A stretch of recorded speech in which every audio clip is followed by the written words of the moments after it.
feature of what we do. But transmission standards are now, at the last mile, in the last mile at least, contested.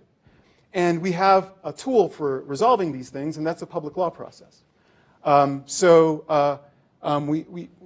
had a nice discussion yesterday about the IP transition order. I think the Open Internet order also helped to illustrate ways in which governance in this space, at least as it comes from the FCC, has changed over time. So from the Advanced Services Order in 1998 to Brand-X decision in 2005, I might frame one period, and we have something that follows.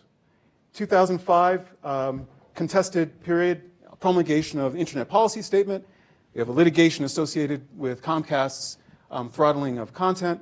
DC Circuit rejects it. Then we have the Open Internet Order, and very interestingly, the DC Circuit case, which wasn't discussed as much yesterday, this component of the case, Judge Tatel, in his opinion, says the FCC has jurisdiction here under Section 706 to regulate network management. They've exceeded their statutory obligations because they do something that looks more like common carriage regulation, but we have authority to do that.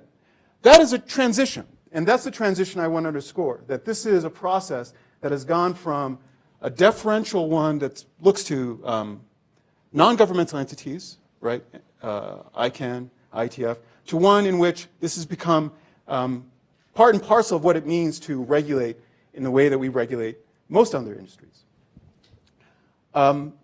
This is also my invocation, loose invocation of this notion of deference. Deference is a kind of idea that can be changed upon circumstances. You defer to agencies under certain circumstances and not others, and we can talk about this across substantive areas. I think I'll stop there, although I will say one more thing.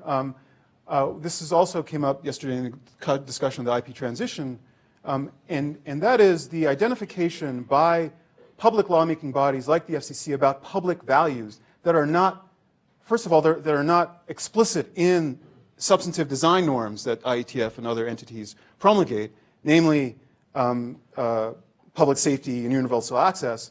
We can also add consumer protection and competition to that. But it's also not within the competence of those non-governmental entities to engage in that sort of public value norm promulgation. So that's all I'll say.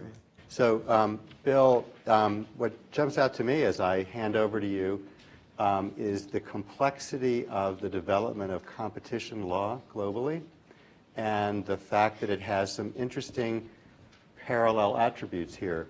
Some very technical questions about economics, consumer welfare,